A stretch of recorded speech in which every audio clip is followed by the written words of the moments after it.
Good day, and welcome to day 14 of our study at Messianic Prophecy.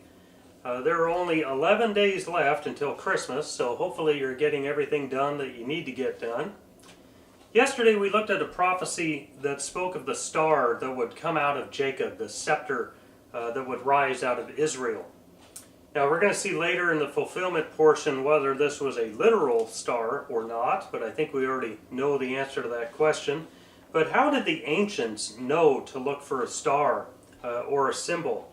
The two prophecies, yesterday's and today, again, they're related. And today's prophecies are found in the book of Isaiah, chapter 60, verses 1 through 6, and in the book of Psalms, chapter 72, verses 10 through 15. In Isaiah 60, verse 1, we read, "Arise, shine, for your light has come, and the glory of the Lord has risen upon you." Also in verse 3 it says, "Nations will come to your light, and kings to the brightness of your rising." In verse 6, "A multitude of camels will cover you, and the young camels of Midian and Ephah. All those from Sheba will come.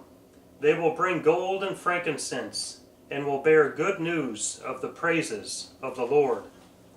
Also in Psalm 72, verse 10, we read, "Let the kings of Tarshish and of the islands bring presents.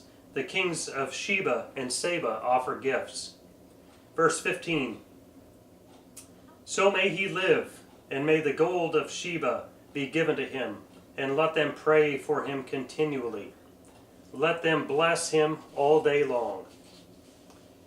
Now these two prophecies that we read here are messianic prophecies that will have their ultimate fulfillment in the earthly reign of Jesus Christ, called the Millennial Kingdom on this earth, when all nations will bring gifts and homage to King Jesus. But as we'll see in the fulfillment portion of this prophecy, there were some kings who recognized the birth of the Messiah and paid homage to him at his birth, in his first coming. There's one gift that is not mentioned here that will be brought to the Messiah at his birth that is prophetic in itself. And again, we'll talk about that, just a little teaser of what's coming ahead. So what's amazing about this prophecy is that it was Gentile kings who knew to look for the Messiah and recognized the Messiah when he came. That's really fascinating if you think about it. Again, this prophecy was written about 700 years before his birth, and they knew to look for him. Now, how did they know that? Again, we'll talk about that in the fulfillment. This is just setting it all up.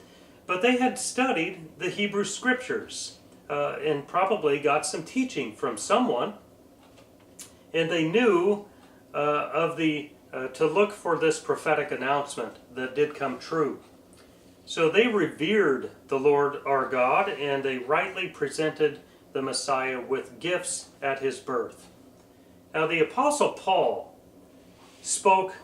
referred to a prophecy in Philippians chapter 2, verses 10 and 11, when he said that every knee will bow and every tongue confess that Jesus is Lord.